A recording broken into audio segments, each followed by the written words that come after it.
Bonjour Valérie. Salut Bernard. Bonjour tout le monde, bonjour, bonjour. On est très heureux de vous retrouver à notre rendez-vous des webinaires du vendredi.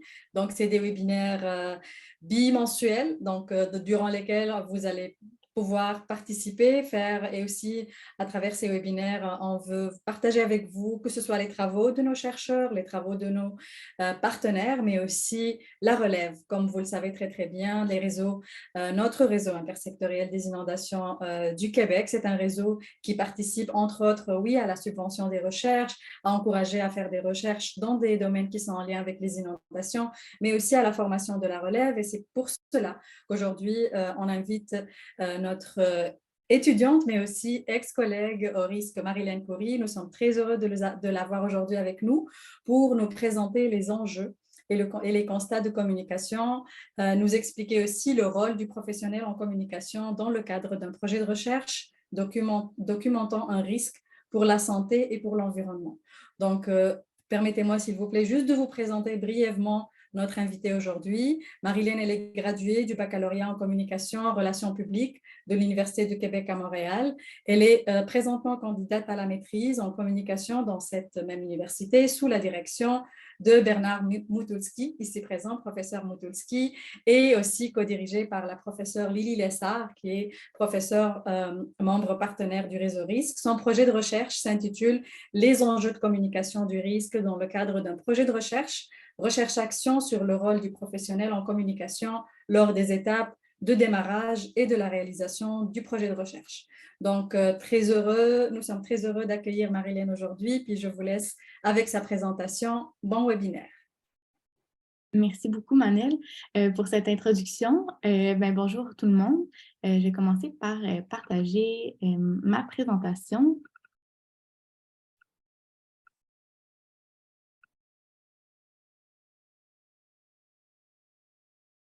Est-ce que tout le monde voit bien? Oui? OK, parfait. Comme Manel le disait un peu plus tôt, je m'appelle Marilyn et je suis étudiante à la maîtrise en communication à l'UQAM. Et puis aujourd'hui, ma présentation va porter sur les enjeux et les constats de la communication dans le cadre d'un projet de recherche et le rôle du professionnel en communication dans le cadre d'un projet de recherche qui documente un risque pour la santé et l'environnement. Donc, avant de débuter, je voulais simplement remercier... Oups, ça va un peu trop vite. OK, oui, je voulais remercier Lily Lessard et Bernard Motuski, qui sont tous deux co-directeurs de ma recherche. Leur aide et leur soutien et leur expertise a été pour moi vraiment d'une aide précieuse tout au long de mon parcours. Et puis, je voulais aussi remercier le RISC pour cette invitation. J'ai été, comme Manel le disait tantôt, j'ai été responsable des communications pour le RISC pendant plus de 2 ans. Donc, ça me fait plaisir ici d'être ici aujourd'hui puis de revoir quelques visages familiers. Donc, tout au long de ma présentation, je vais vous parler d'abord d'une mise en contexte, ensuite la présentation de ma recherche-action, les résultats et les faits saillants de ma recherche et je vais terminer avec la discussion et une conclusion. Et si on a le temps, une période de questions. Donc, pour débuter, pour la mise en contexte, dans le cadre de mon mémoire, j'ai réalisé qu'on n'a pas toutes les mêmes bases quant à la communication d'un projet de recherche. Pour commencer, je vous propose qu'on regarde ensemble quelques définitions pour que tout le monde possède une compréhension commune de la problématique. Donc, pour débuter, je vous présente le champ de la communication. Donc, la communication, c'est le processus de transmission d'un message d'une personne à un autre ou à un groupe de personnes via des canaux de diffusion. Donc, quand je dis un canal de diffusion, c'est par exemple une publication Facebook. C'est aussi simple que ça. Et la communication, elle peut être unidirectionnelle dans un seul sens, donc généralement d'une source à un public ou, en fait, comme vous pouvez voir dans le petit schéma en vert fluo, vous avez la communication unidirectionnelle qui part d'une source, donc le message part d'une source et se rend jusqu'à un destinataire. À l'inverse, on a aussi la communication bidirectionnelle. Ça, c'est un processus dans lequel les deux parties peuvent transmettre des informations et interagir entre elles. Donc ici, vous voyez très bien donc, les flèches qui partent du destinataire, par exemple, et qui se rendent à la source et vice-versa. Ensuite, pour la communication du risque, en fait, je vous ai mis une longue définition ici, mais qu'est-ce qu'il faut retenir, c'est que ça mise sur l'interaction et l'échange d'informations sur les risques sanitaires et environnementaux entre les parties intéressées. Ensuite, je passe à ma troisième définition. Donc, le transfert et la mobilisation des connaissances. Donc, ici, je vous ai mis une définition des fonds de recherche du Québec parce que, en général, le transfert et la mobilisation des connaissances, c'est souvent une pratique qui est exigée par des organismes subventionnaires. Donc, en rendant plus accessibles les résultats des recherches qu'ils ont financées, ils favorisent l'utilisation de la science et des nouvelles connaissances dans les différents milieux. Donc, le processus de transfert des connaissances, il comporte 7 étapes. Donc, vous pouvez les voir dans le schéma ici.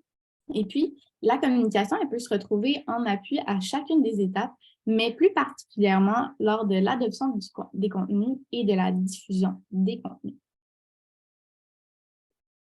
Donc, j'enchaîne tout de suite avec les rôles des différents professionnels. Donc, on a ici le professionnel en communication, le communicateur du risque et le courtier des connaissances. Ici, je vous invite peut-être de regarder juste les deux premières colonnes, les rôles et les objectifs principaux. Donc, on peut voir vraiment que chacun a un rôle précis et chacun poursuit des objectifs qui sont tout de même différents. Bref, de ces multiples définitions-là, qu'est-ce qu'on peut retenir? En fait, c'est que la communication implique des notions de diffusion d'informations, d'échange et de transparence. Alors que pour la communication du risque, c'est un type de communication qui favorise le dialogue et qui vise à informer et à sensibiliser les populations quant à un risque auquel elles peuvent être exposées. Et puis finalement, le concept de transfert des connaissances, c'est vraiment plus large et englobant. Il tape plutôt sur l'ensemble des efforts qui visent à partager et à appliquer les activités de recherche dans le but d'entraîner leur utilisation par les différents milieux. Donc, ici, je vous présente ma question et mes objectifs de recherche. Alors, ma question de recherche, donc, c'était de déterminer quels sont les enjeux de la communication du risque quand les données, les solutions et l'ampleur de la problématique sont à documenter. Et de ça découlaient 3 objectifs. Donc, le premier consistait à comprendre quelles sont les activités et les livrables assumés par le spécialiste en communication en phase de démarrage. Le deuxième, c'était d'examiner les perspectives des chercheurs d'une équipe intersectorielle. Donc ici, je voulais comprendre c'était quoi leur vision, leurs attentes par rapport à la communication. Et puis, enfin, je voulais déterminer la contribution d'un spécialiste en communication et son impact sur la production des livrables dans le cadre d'un projet de recherche. Donc, ici, j'enchaîne avec la présentation de ma recherche-action. Mais avant de commencer, je voulais simplement vous mentionner que le nom du projet de recherche et la problématique ne seront pas mentionnés dans ma présentation pour conserver l'anonymat des différents participants.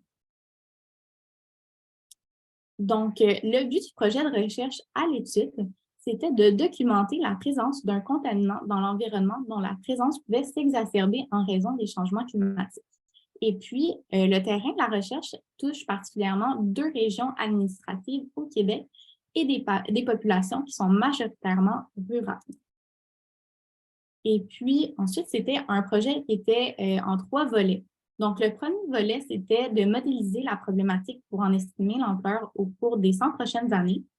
Le deuxième, c'était d'effectuer une campagne d'échantillonnage pour documenter la présence d'un contaminant. Et puis, le troisième, c'était d'outiller les populations avec des solutions adaptées. Et puis, en fait, moi, ma recherche s'intégrait surtout dans le troisième volet de la recherche. Mon projet, c'était une recherche-action. Donc, pour ceux et celles qui sont un peu moins familiers avec c'est quoi une recherche-action, en fait, c'est composé de 4 étapes et c'est un cycle. Donc, ça se répète jusqu'à temps qu'on arrive, qu'on soit satisfait finalement, qu'on ait atteint nos objectifs et que la problématique, on la considère comme étant résolue. Donc, la première étape, c'est la formulation du problème. Donc, ici, c'était ma question de recherche. Cerner quels sont les enjeux de communiquer un risque pour la santé et l'environnement en phase de démarrage de la recherche. Donc, pour tester les meilleures façons, examiner les meilleures façons de communiquer ce risque-là, on a donc produit quelques outils de communication. Donc, ici, on a fait un compte de communication, des capsules, un dépliant, un site web et une page Facebook. Ensuite, quand tout ça c'était prêt et validé par l'équipe, on a procédé au lancement de tous les outils. Et puis, comme vous pouvez voir, donc, il y a 4 articles qui ont été publiés suite au lancement des outils, 2 entrevues et il y a même une capsule dans l'émission télévisée La Semaine verte qui a été à la télévision. Donc, une fois que ça a été fait, donc, j'ai récolté les différents commentaires des membres de l'équipe. Et puis, pour ce faire, j'ai réalisé des entretiens et une participation observante. Donc, dans les entretiens, j'ai demandé aux différents membres de l'équipe, c'est quoi vos habitudes, vous, en matière de communication du risque et qu'est-ce que vous faites quand vous communiquez les résultats de votre recherche? Et puis aussi, je leur ai demandé, c'est quoi, comment vous trouvez les outils qu'on a déployés jusqu'à maintenant dans le projet? C'est quoi votre niveau de satisfaction? Et puis, au final, 8 entrevues ont été réalisées. J'ai aussi effectué une participation observante. Donc, qu'est-ce que c'est ça? C'est quand on note nos notes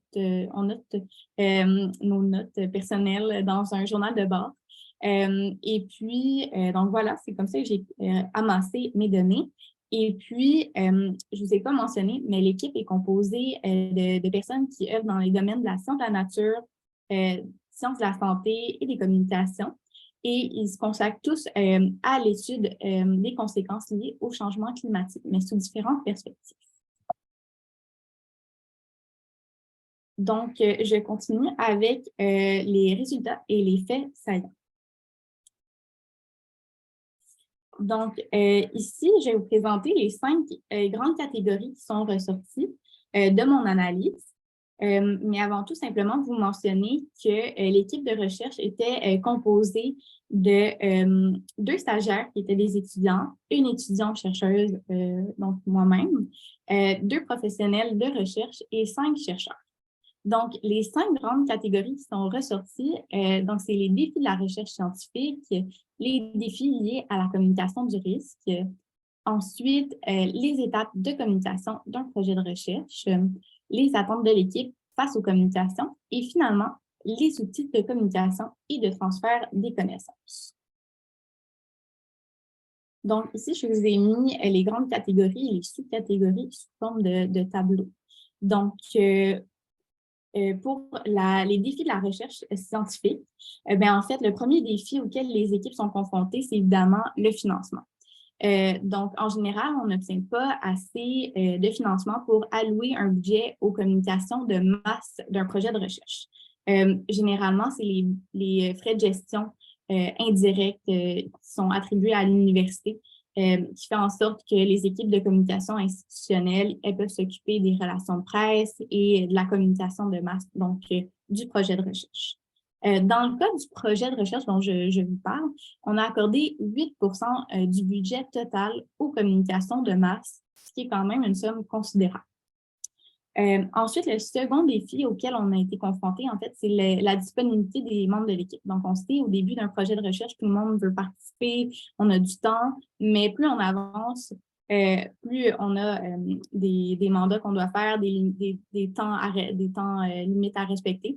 Donc, la disponibilité des membres, c'est un peu effrité avec le temps.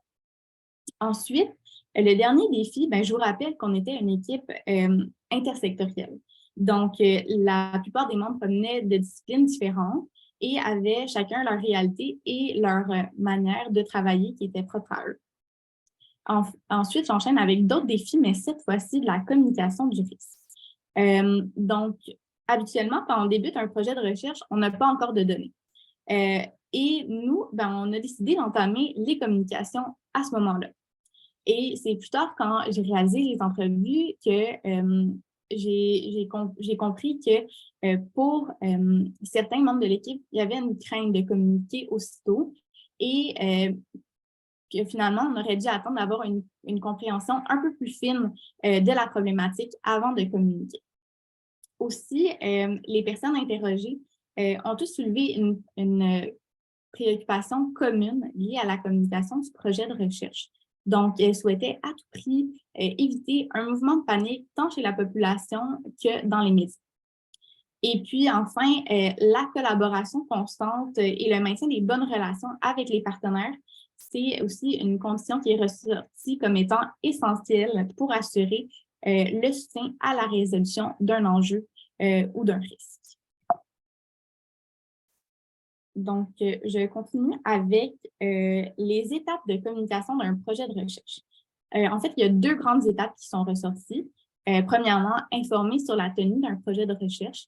Ça, c'est fait normalement grâce à un communiqué de presse au début du projet, donc qui est envoyé. Et puis, le communiqué contient en fait une description du projet, les différents objectifs poursuivis, la durée du projet et les différents membres de l'équipe qui composent la recherche. Et finalement, la deuxième grande étape, c'est d'informer sur les résultats de la recherche. Mais ici, j'ai remarqué que chacun avait sa façon de faire selon sa discipline. Ensuite, pour la prochaine catégorie, c'est important de mentionner qu'il s'agissait pour plusieurs d'une première collaboration avec une équipe de communication qui était vraiment attitrée à une équipe de recherche. Donc, 2 perspectives sont ressorties quant au rôle du communicateur au sein du projet. D'une part, l'équipe aurait espéré obtenir des conseils et des données empiriques sur ce qui pouvait être véhiculé aux parties prenantes, aux citoyens et la manière de s'y prendre dans un contexte où on communique un risque pour la santé et l'environnement. Donc, pour ce faire, il aurait fallu effectuer une communication, comme je disais tantôt, bidirectionnelle avec les parties prenantes pour connaître leurs besoins et leur perception de la problématique. Pourtant, ce n'est pas ce qui a été réalisé. Donc, comme vous avez pu le constater, pour notre part, l'équipe des communications a tenté d'intégrer la communication dans le projet de recherche. Donc, nos objectifs, nous, étaient liés à la diffusion de masse de la problématique et des résultats. Et ça découlait en fait de notre compréhension du mandat. Aussi, c'est avéré quand même difficile de déterminer qui était le public visé par les communications du projet de recherche. Donc, dans le plan de communication, on avait ciblé un public très large. Donc, on avait les différents paliers du gouvernement, donc les instances gouvernementales, autant fédérales que provinciales, les instances municipales, on avait aussi des organisations et bien sûr la population, les citoyens. Mais au final, l'équipe, préférait cibler donc une population plus rurale. Donc, entre autres, les 2 régions administratives dont je vous parlais un peu plus tôt. Donc, bref, il semblerait que chacun avait sa vision et sa perception du rôle des communications et sa perception aussi des publics visés par le projet de recherche.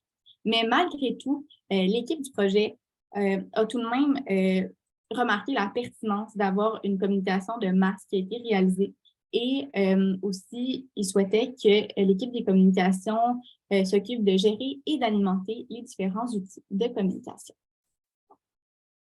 Donc, en ce qui a trait à la dernière catégorie, les participants ont été questionnés aussi quant à leur pratique habituelle en matière de communication et de transfert des connaissances, mais dans la majorité des entretiens, ils n'ont pas effectué de distinction entre les 2 disciplines. Pour ce qui est de la mesure de succès des outils de communication, globalement, les membres se sont montrés satisfaits face aux différents outils qui ont été réalisés, mais surtout surpris de leur quantité. Donc, une majorité des personnes interrogées ont remis en question quand même l'utilité d'un site web et d'une page Facebook pour un projet de recherche, surtout en phase de démarrage, quand on a très peu de contenu à publier.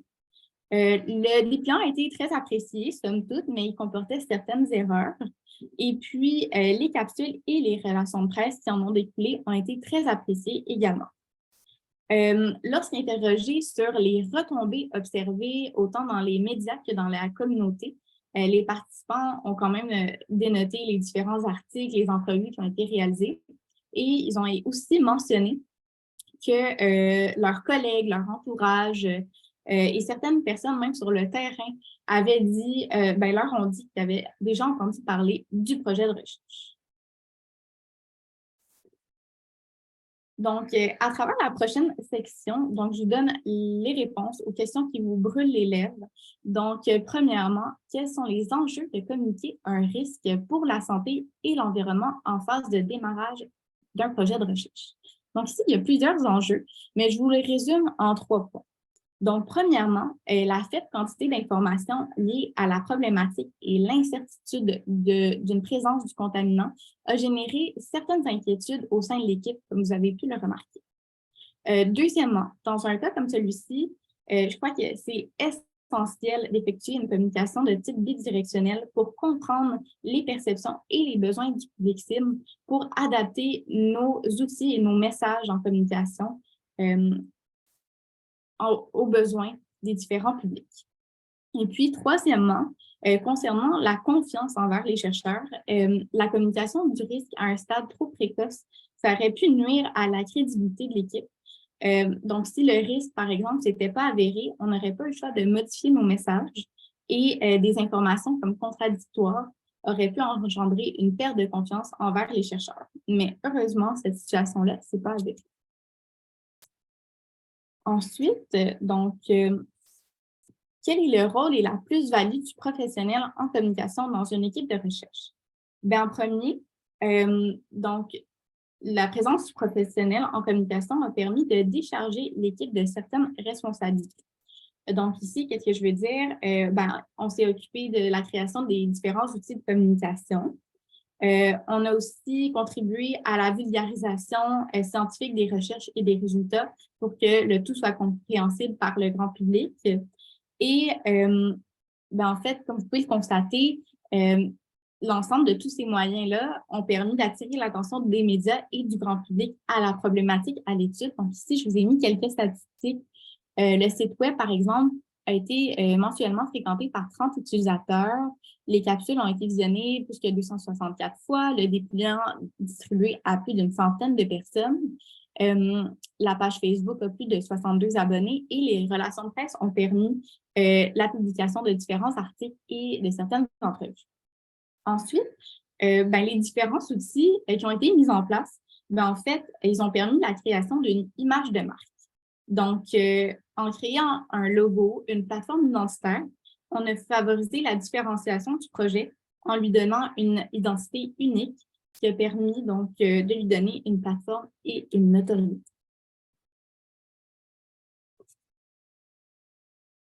Donc, je continue avec la perspective de l'équipe de recherche face aux communications du projet et au rôle du communicateur. Donc, ici, comme vous avez pu le constater, il y avait des visions qui étaient différentes quant aux livrables qui étaient attendus en matière de communication. Puis, donc, en fait, il y a une recherche sur le rôle du professionnel en communication qui a été effectuée, alors que l'objectif de l'équipe de recherche, c'était de saisir les meilleures pratiques et les moyens pour communiquer un risque pour la santé et l'environnement à une population rurale. Après, avec du recul, je réalise que nos différentes disciplines, nos différentes spécialisations ont sûrement teinté nos différentes visions de voir la communication. Ici, je termine avec mes recommandations liées à la pratique des communications dans le cadre d'un projet de recherche qui est similaire à celui-ci. Donc, ma première recommandation, ça serait donc dès le début, c'est important de prévoir et de consacrer du temps aux échanges qui entourent donc les objectifs de recherche en communication et le rôle des communications au sein d'un projet de recherche. Donc, il serait intéressant de regarder ensemble c'est quoi les différentes branches qui peuvent être impliquées. Tantôt, on a vu qu'il y avait la communication de masse, il y a aussi la communication des risques, mais aussi le transfert et la mobilisation des connaissances. Donc, c'est important de déterminer vers quelle branche on veut s'orienter. Ensuite, je constate l'utilité de prévoir un budget raisonnable pour les communications lors d'un projet et dans la présentation des demandes de subventions, c'est important donc de prévoir un budget. Si ce qu'on veut faire, c'est une communication de masse. Ensuite, pour le plan de communication, ça s'est avéré super utile tout au long du projet pour dresser un portrait de ce qu'on voulait faire. Par contre, en cours de route, on a réalisé qu'on n'avait pas fait un calendrier des livrables. Ça, un calendrier des livrables, c'est quoi? C'est quand on détermine dans un document c'est quoi les tâches, c'est quoi les dates de tombée, qui doit les réaliser. Donc ça aurait été super utile aussi. Aussi, je suis convaincue que tous les outils qu'on a conçus se sont avérés vraiment utiles. Par contre, la création d'un site web, ça a quand même demandé beaucoup de temps, beaucoup d'énergie et beaucoup d'argent pour des retombées relativement faibles.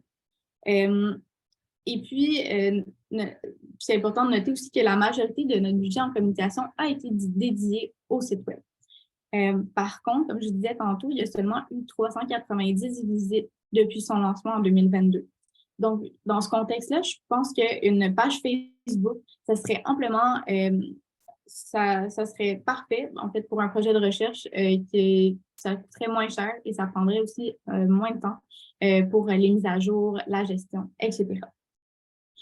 Pour les capsules qu'on a publiées sur la plateforme YouTube, on les a publiées sur la plateforme YouTube de la firme externe qui nous avait aidé avec les capsules, ce qui a malheureusement, avec du recul, nuit ultimement à la notoriété du projet de recherche et aussi en termes de communication, quand on veut aller voir les statistiques et avoir un peu plus de détails, mais malheureusement, on n'a pas accès tout de suite. Et aussi, quand on veut déposer une nouvelle capsule, c'est un peu plus compliqué aussi. Donc, ça serait mon conseil pour le YouTube. Et ensuite, dans le cadre d'un projet de recherche comme celui-ci, je suis d'avis qu'une fois que les données sont recueillies et validées, la création des outils de communication comme une plateforme Facebook s'avère super pertinent.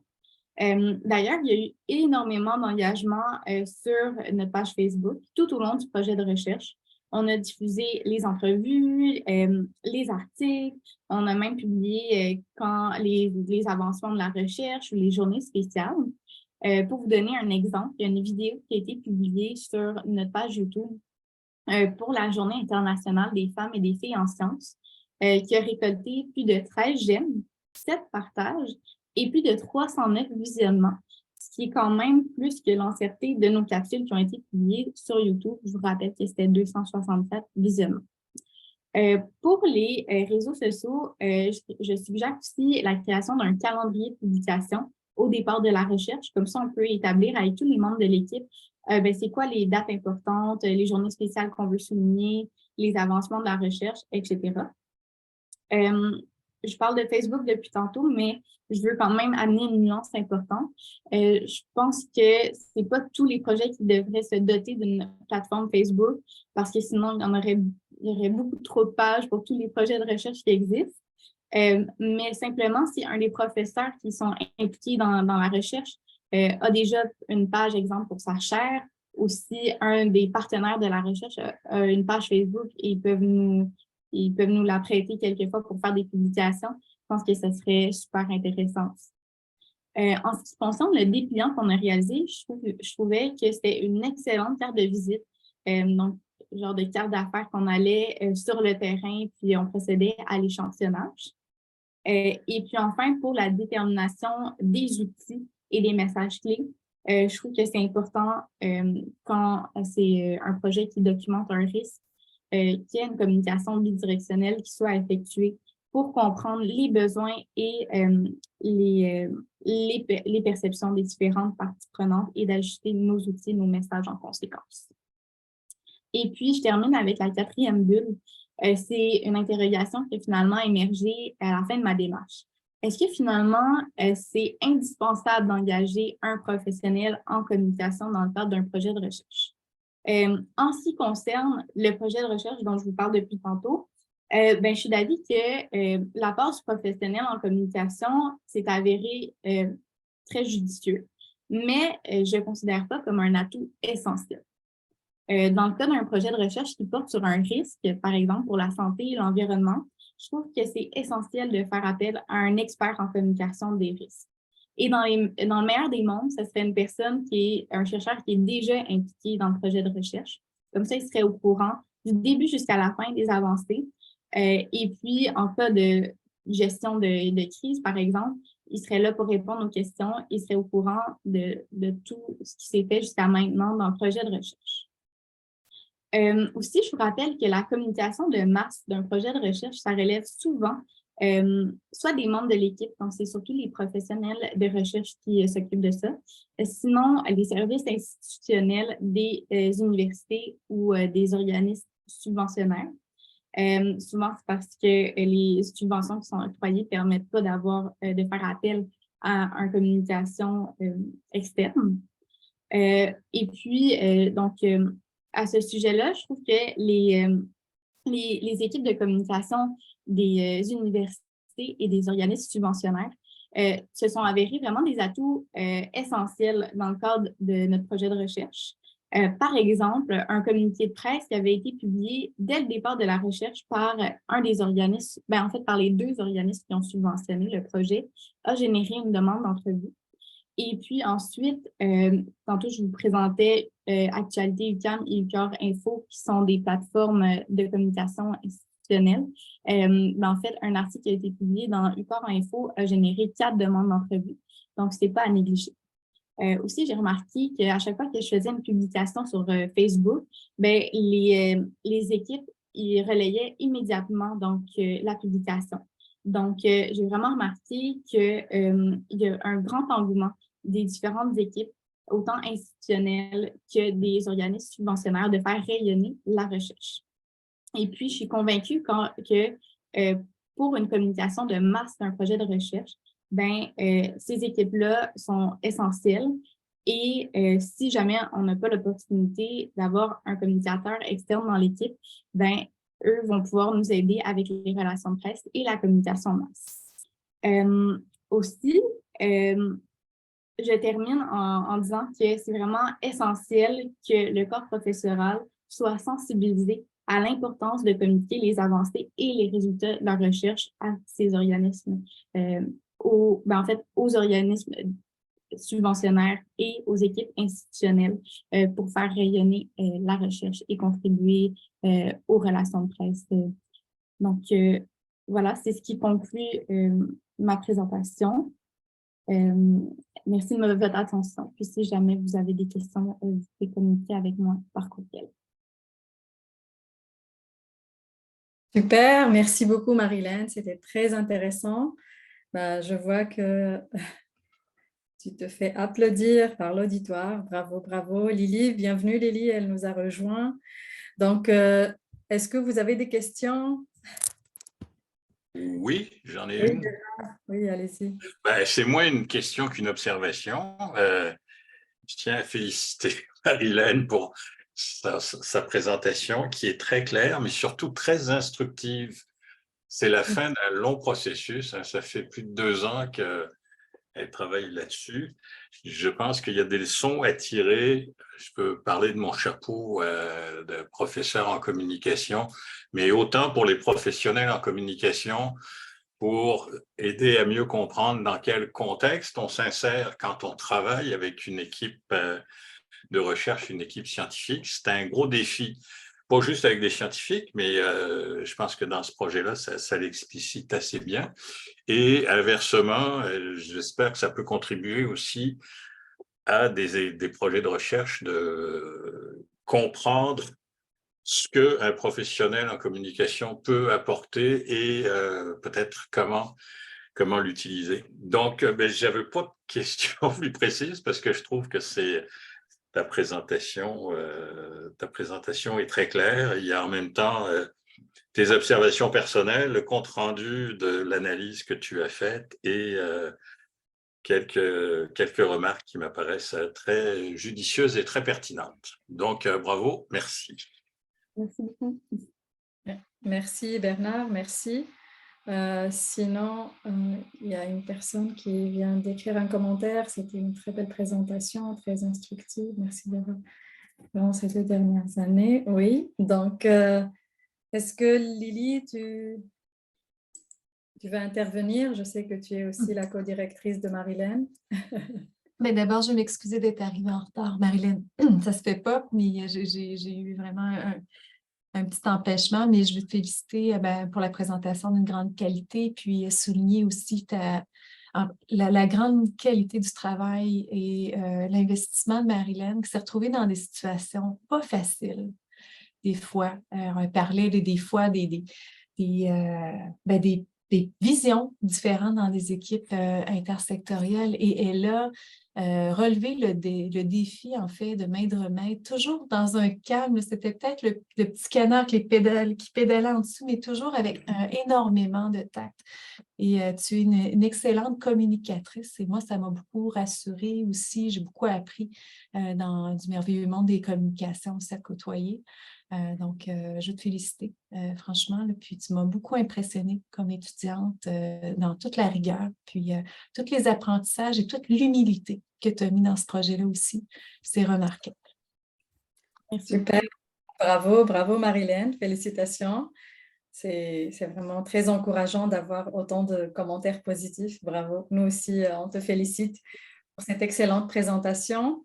Je pense que si on n'a plus d'autres questions, on va juste, je pense qu'on l'avait prévu, on allait arrêter à 40. Donc, je vous remercie toutes et tous pour vous rendre disponible. Je remercie Valérie aussi, ma collègue, qui est la chef d'orchestre de nos webinaires.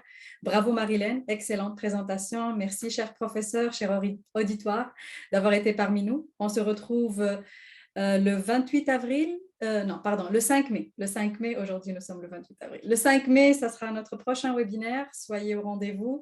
Puis sinon, il nous reste encore, Valérie m'a confirmé, il nous reste encore 3 autres webinaires avant l'été. Donc, restez toujours connectés sur nos informations du risque. Bienvenue à toutes et à tous. Merci. Je vous souhaite une excellente après-midi puis excellente fin de semaine. Au revoir. Merci. Au revoir.